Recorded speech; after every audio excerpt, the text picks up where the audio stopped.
So we are starting a new series here called Peacemakers, and it's perfect timing because guess what's coming up? The holidays, right? And today's series is about me and conflict. So conflict comes up, and so I want you I'm going to ask you to participate. Every week I ask you to do this. But there are two kind of people. There are conflict avoiders and conflict enjoyers. It's like, really? So if you are a conflict avoider, will you just tap your nose? And if you enjoy conflict, just kind of pull your ear, and I want to kind of see. Some of you are doing nothing, so we're going to have some conflict. No? Okay. I am a conflict avoider, and I can tell you why. I never saw healthy conflict growing up. And maybe you're in that same boat. Maybe you just never saw a healthy way to experience conflict. So we have a special guest speaker today who's going to be talking about conflict, and I just want to tell you a couple fun tidbits. I got to spend the weekend with our lead pastor candidate and his family. His name's Joel Enyart, and he'll be up in just a second. But in these conversations, I get to hear the God stuff and his walk with God, and he'll probably share that too. But there's some other fun stuff that I want to share with you, and that's kind of my road. I like the fun stuff and to have a good time. But he enjoys Settlers of Catan. So any settlers, okay, so yeah, he's kind of competitive. You don't see where he lives. Thunder Bay is not in travel brochures, so he's praying for a place with sunshine. So California is that place. They don't have a Target where he lives. Shock, right? It's like, oh my gosh. And I hope this is okay to share about your toe. We got personal. He broke his own toe by stepping on it. And I was like, hey, welcome to the club. Like, we're clumsy too. So would you please give Joel a welcome, a new life welcome, please, as he makes his way to the stage. Thanks, Diva. Oh, so fun. So fun. Well, hey, like Diva said, my name's Joel, and I'm here with my family. This is my wife, Christy, sitting here in the front, and our oldest daughter, Indiana. We are Californians who have been exiled to Canada for the last 6.5 years, chasing this crazy dream God has had for us. We also have another daughter, Brooklyn. We have no idea where she is right now, so she's just half having some fun. This is great.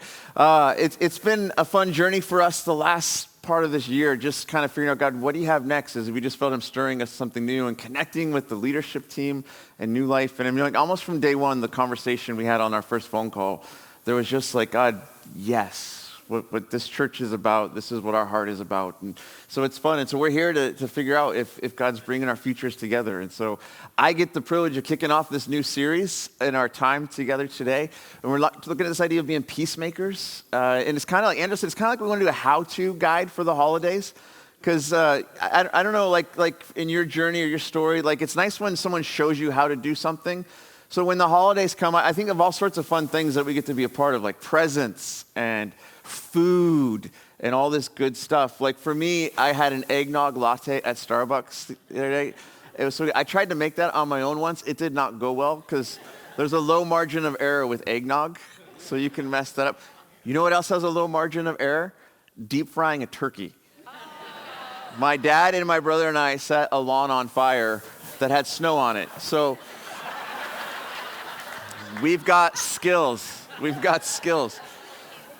And so it's helpful if you have a how-to guide to help you navigate certain things. So I don't know what comes to mind for you when you think of the holidays and all the good stuff that's there, but a lot of times for me, there's this feeling that starts to grow somewhere here as I think of the holidays that I'm about to step into, and it's just this sinking feeling in the pit of my stomach because I know they're going to be there. They're going to be a part of this thing. And not some random stranger, but people that have been a part of my life, people that I've been close to. And I'm just like, I don't know how to do this another year with them. And so often it's just this conflict that's going on within me, getting ready to gear up and bracing for what's supposed to be a really fun time. And so much of the challenge is realizing, like, I'm going to sit at the same table with them. Or I'm going to figure out how to coordinate schedules with some of these people so they don't have to be around each other at the same time. And I'm trying to coordinate my schedule to not be with them as well as we're working through all this. And I don't know, like, do you have people like that in your life? Yeah, like it's hard. And I want you to know there's hope. There's hope for us when it comes to this thing that we're trying to figure out, that feeling we get in our stomach with the relationships in our lives. And the reason there's hope is, as we roll into this season, this is when we celebrate the coming of this guy we call the Prince of Peace, this person, Jesus. And we call him the Prince of Peace because that's what Jesus said he was going to give to us. I mean, listen to what Jesus says that he came to do for us. Jesus says that I leave the gift of peace with you. Like my peace, he says. Not the kind of fragile peace given by the world, but my perfect peace. And so then he says, so don't yield to fear or be troubled in your hearts. Instead, be courageous. And it's like what Jesus is saying is like, I have something for you if you want it. I have this incredible gift of my peace in your life. And if you let me come into your story, I want to bring some good stuff. And the stuff that I want to bring, it's going to actually help you face whatever's coming down your road. It will give you courage to do it because you're not alone in the story anymore. I'm a part of the story with you. And it's so great when we realize, okay, I don't have to figure this out on my own. This guy wants to step into my life and help me with that. And the amazing thing about Jesus is he didn't come just to bring his peace into our lives or our stories. He also came to call us into working for peace in our relationships. That Jesus actually said that one of the ways we would experience what he calls a blessed life is when we choose to work for peace. Because look at what he says again in another part of his life and teachings that we have in our Bible, Matthew 5:9. Jesus says this. He says that God blesses those who work for peace, for they will be called the children of God. And it's this invitation that he has for us to take this incredible gift that he's giving to us, that he's experiencing for us. And we're going to use this now. Because I wasn't speaking from the diaphragm enough, so it's all good. Love it. There we go. All right, so are we good? Did you miss everything I just said? Is that what happened? Yeah. Like Jesus and love and stuff? So, okay, all right. So yeah. So a lot of what he's trying to do in our story is to get us to work for this thing called peace. Now, I've got to find myself. We're all good. We're going to figure this out. Yeah, love that. Welcome to New Life. We're figuring it out together. You know, and I think when Jesus calls us to work for peace, what he's not saying is, hey, I don't mean impose peace on someone else. As if, like, take this good thing I've given you and then shove it down someone's throat, like, we will get along. Like, because that's actually not peacemaking. That's called peacekeeping. And that's not what Jesus is talking about. Peacekeeping is what parents do when you got to get the kids to stop fighting like wild animals, right? Or that's what the police do to help keep us safe. You know, when we get in a scrap and they come in and they're like, you need to stop, and if we don't listen, they have this cool taser, like, and they just, and you drop. Like, that's peacekeeping. And that's not what Jesus is talking about. He's not saying, like, hey, get a taser and just knock everyone out, and then you're a blessed peacekeeper. No, like he's talking about being a peacemaker, and that's using this incredible gift of what he's putting into our life and learning how to share what we're experiencing from him in our relationships with others. And here's some really good news. You don't have to be good at this to start working for it. You could just be like, I don't have a clue how to do this. And yet, if you will lean in and let Jesus work in your life and in your story, he's really good at helping people like us figure it out. And he'll help us get into this ability to have peace in our lives if we're willing to let him work in our story. And that's really good news, because when we talk about this idea of peace, we're going to need it, because we all experience this thing, like Debo was sharing just a few moments ago. We all experience this thing called conflict in life. Like, anyone have conflict in any relationship in your life or story ever? Yeah, like you 2 hands up, right? Yeah. Like, come on, be honest. How many of you have conflict in your relationships? Yeah. Look around. Just look around. You're normal. You're normal. Like, conflict is a part of life, because We live in a very broken world. And if we're going to be really honest, there's brokenness in our stories. And you know what happens when you take broken people and you put them in relationship together and say, figure it out? Sparks. Like conflict happens. It's a part of the reality of life. And yet where we get in trouble in our relationships is when we get stuck in our conflict. Like the reoccurring things keep happening. I get stuck in the same relationship dynamics, and I don't know how to figure it out and do that. One of the toughest relationship conflicts I ever had was with my best friend when we graduated high school, and we were going to be college roommates, and it was going to be awesome because we were going to be like kings of the school, and it was great until we had to live in a 10 by 10 room. And then I just did not know what to do with this guy. He stole my last clean pair of underwear one day. Like, who does that? Like, first of all, you don't share that anyways, but why would you take the last pair? And I just remember just being so frustrated with my friend Andy, and like, I love this guy. We were like best friends, but I didn't know what to do. I didn't know how to fix this dynamic that we were in. Yeah, do your laundry. Yeah, solutions. If I don't have any tips for you, we got some help right here. So he will come, he will solve it. But what do you do when conflict shows up in your life? Because I'll tell you, I hate conflict. I was tapping my nose to Diva's question earlier. I hate conflict. Like when conflict shows up in my story, when conflict starts brewing, I'm like, bye-bye. I'm out. Like I'd rather dive out than dive in. How many of you that's the case, right? Yeah. But how many of you, like, you're the opposite of that? Like, Alex, not yet. Just hold on, Alex. On the slides. Yeah, there we go. How many of you the opposite of that? You're like, no. When there's conflict, you're like, bring it on. Like, you want to go? Let's go. Come at me, bro. Like, that's how you handle conflict, right?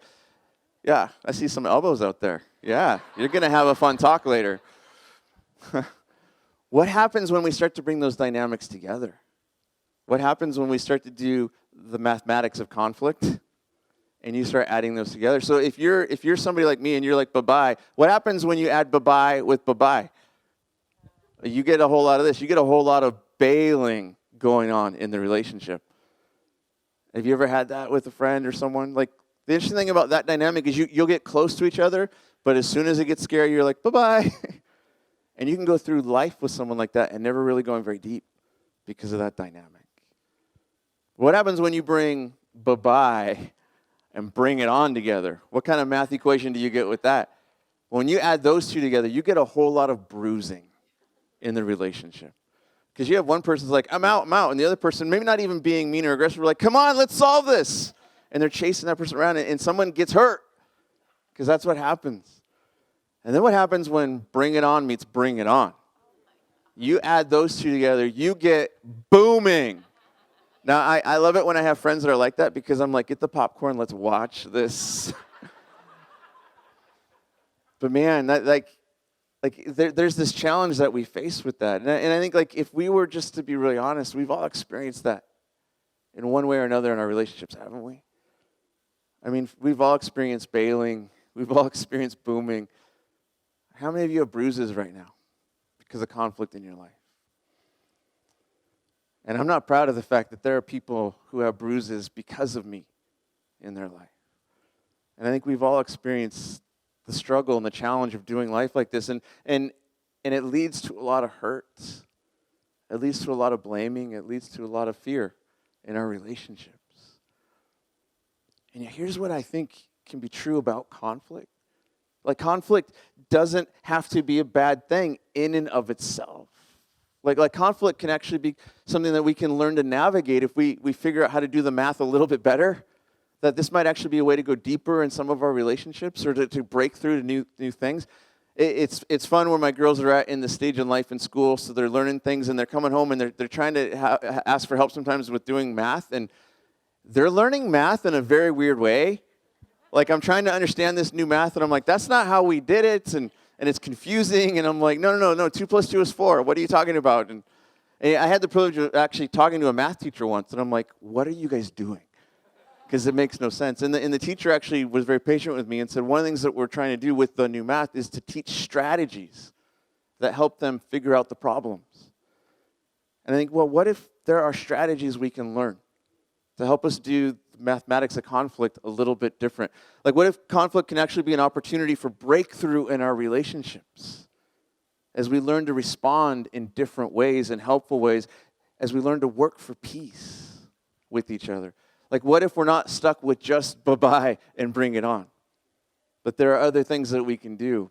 And so in the scriptures that we have, there's this section of wisdom literature, like this treasure trove of wisdom literature we have in one of the books in our Bible called the Proverbs.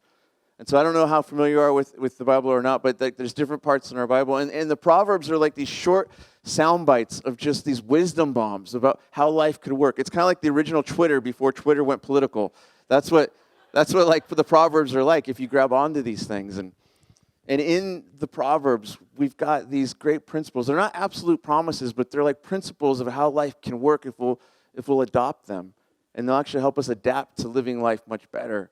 And so in Proverbs chapter 3, there's the principle of wisdom that if we can grab onto, might help us to do the math of conflict a little bit differently. So this is what Proverbs 3:3-4 says. It says, never let loyalty and kindness leave you. I mean, tie them around your neck as a reminder. Write them deep within your heart. And then you will find favor with both God and people. And you will earn a good reputation. And there's some good stuff there. But maybe you're looking at it and you're thinking, okay, but what on earth does that have to do with conflict in my relationships? What does that have to do with like working for peace with people that I know in my life and in my story? And it actually has a lot to do with it. Because I think if we can learn to bring these things into the equation, we can begin to actually work for peace in our relationships a whole lot better. And that loyalty and kindness can actually have a powerful effect on our relationships and shape our ability in bringing peace wherever we go. And so let's unpack this a little bit. Let's talk about these two things, these ideas of loyalty and kindness and how those can play out in our life and in our relationships. And so when we talk about the idea of loyalty, loyalty is all about this idea of commitment in life. Loyalty is all about your commitment to the relationship and your commitment to the other person. And so when loyalty is a part of the equation, loyalty is about committing to the fight as we learn how to fight for something better, how to fight for this thing called peace in our relationships. And let me tell you, loyalty is so important because loyalty actually speaks to one of our greatest fears in any meaningful relationship. And that's the fear of abandonment. That's the fear that this conflict will break the relationship and this person is going to walk out on me. And I don't know how many of you have experienced that. I mean, some of us, that's what our parents showed us. That's why we're so afraid of conflict, because we're terrified that this will break something that we can't fix. Man, the reason loyalty is so powerful if we're willing to bring it into the equation is that it helps bring stability to our relationships. Because the minute conflict surfaces, what happens is it begins to cause this feeling of destability, destabilizing the relationship. Years ago, I went to Universal Studios Hollywood, and I got to walk into this exhibit that doesn't exist there anymore, but it was the Backdraft experience. Remember the movie Backdraft? Yeah, some of you just lived it, right? Like it's just like one of those things. So we got to walk in, and the Backdraft experience was you walk into this giant warehouse, and you're standing on this platform with like bulletproof glass between you and the experience. And then they said, okay, we're going to simulate what like a real warehouse fire would be like. And so you're standing there, and then stuff just starts exploding in front of you. And they got barrels flying across the warehouse, and you can feel the heat through the glass, and it's intense, but you're like, I'm cool, I'm behind this glass. And then they have this little moment where the platform you're standing on, they trigger it, and you drop like a quarter of an inch in the middle, and all of a sudden you're like, whoa, and like it got real fast. Because you think, this is it, we're all going to die. And you know what was fascinating to watch when I'm there with my friends? In that moment, people just grabbed onto each other. Because that's what you did when you thought you were all going to die together. You're like, we're going, I'm with you, right? But that's what loyalty does. It says, I'm holding on. I'm here. And I'm still here even when it gets hard. And I'm committed to this. Even when we're frustrated as hell with each other, I'm committed to you because I'm not walking out. And that's a gift you can bring to your relationships. That's the power of loyalty when you're willing to bring that in to the equation with you. And then it says this other thing, kindness. Kindness is so important because kindness is all about consideration.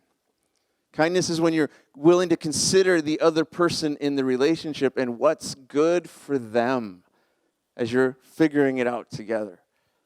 And kindness is one of those words that it can kind of sound like a soft word, like, oh, that just sounds neat, whatever. Let me tell you, kindness is not a soft word. Kindness requires a great deal of strength and courage to actually be a kind person. Because what kindness actually requires is for you to get past yourself. Dare I say, get over yourself. Because you have to get past your frustration. Get past your way of doing it. Get past your offendedness. Get past your anger. And when you can do that, when you consider the good of the other person, it allows you to bring something that is of value to them. I'm not always good at this. I've had to learn this. Christy and I, we've been married 17 years now, and I thought I was an awesome catch. And then you get married and you realize I am selfish. I do have problems. I think that's why God gave us marriage, to help us figure out we need to grow. And I remember at one point in our relationship, Christy and I we were about to get into a conflict because it was going to involve a conversation around finances. I don't know if you ever fight over money. We're probably the only couple that ever has that problem, in money bringing that. Right? And yeah, she's like, "You're all alone, buddy." Yeah. Something would happen for Christy and I when we would begin to engage in conflict, and she would cheat all the time because she would start to cry whenever we got into conflict. And I'm like, that is so not fair, because now I'm the bad guy. Like, no, you can't do that. So I was like, okay, I had this brilliant thought. And here was the thought. I'm going to preempt the conflict by inviting Christy to fight better by asking her to fight more like me. Do not do this. But I remember we sat down together and I was like, hey, we're gonna need to talk through some things, and I know it gets a little intense, but you know what would be so helpful? Is if you could be more like me right now. And not cry. Because when you cry, it just makes me feel like I'm the bad guy. And God has given me an incredibly wise, strong woman to do life with. And she just looked at me and she said, Joel, if I'm gonna cry, I'm gonna cry. Like subtext, deal with it. And yet there was suddenly in this realization, I realized what I was doing was I was imposing something on her instead of letting her be her. And that was, with the best of intentions, I was being incredibly unkind. Kindness was actually saying, can you just be you? So I can be me. Like, your tears are not an indictment against me. They're actually your investment in us. So your tears are actually a gift to this conversation. And learning how to bring kindness in is to say, what do I need to bring to let you be you so we can work on this together? That's not easy. That's incredibly hard. And yet part of the reason that loyalty and kindness can be so powerful, if we bring these into the equation, is that they help us take responsibility in the relationship. They actually help us take responsibility for the one person we're responsible for. Guess who that is? Okay, guess who that isn't? Like, we think it's, but that's where we focus so much of our time and effort, right? We focus on them because we got to fix them. And yet, here's just, this is for free. You can't control them. You can't control them. You can't change them. But you can have incredible influence toward them and actually begin to change the dynamic of the relationship, which is why I love the wisdom of this proverb, because it says, never let loyalty and kindness leave you. And it says, tie them around whose neck? Your neck. And write this deep within whose heart? Your heart. Don't tie it around their neck. Don't get out the knife and tie it into their heart. Put this into your life and then watch what happens. And yet learning the new math of conflict, it takes time. It takes a lot of practice, and it takes power.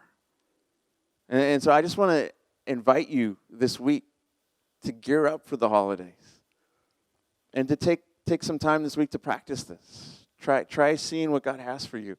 And I want you to maybe think of one relationship that you could begin to move towards to work for peace in. And I want to just encourage you, ask yourself 2 questions and then one prayer, because it's going to take practice and power. And so here would be the 2 questions to ask as you think about this relationship. And the first question would be this: how can I commit to fighting for peace in this relationship? Because that's really the loyalty question. And that's a question that challenges me when I want to bail, to say, like, no, maybe I need to just lean in and be willing to engage even if it's not comfortable for me, because this is worth fighting for. And then here's the second question to ask yourself: how can I consider them by showing kindness toward them? Like, what can I do to help bring to the table, to help in this situation? How can I consider what maybe they need in this conversation that we're trying to work together in? And then pray this prayer. Pray this prayer. Jesus, give me your peace so I have the power to work for peace in this relationship. Because he's good like that. And I don't know where you're at in your journey of God and Jesus and discovery of faith, but let me tell you, anyone can pray this prayer, even if you're not even sure if he's real yet, because worst case scenario, it's not going to hurt. Best case scenario, it could change your life. And just see what he has for you.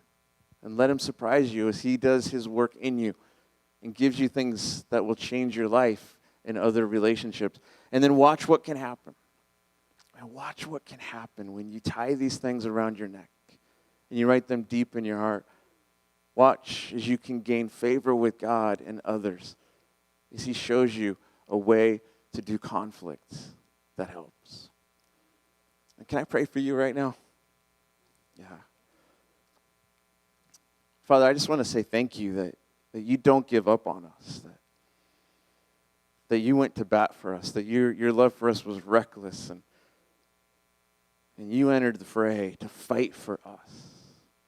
And Jesus, you come into the story because you want to give your peace to us. And so would you help us, because we need that.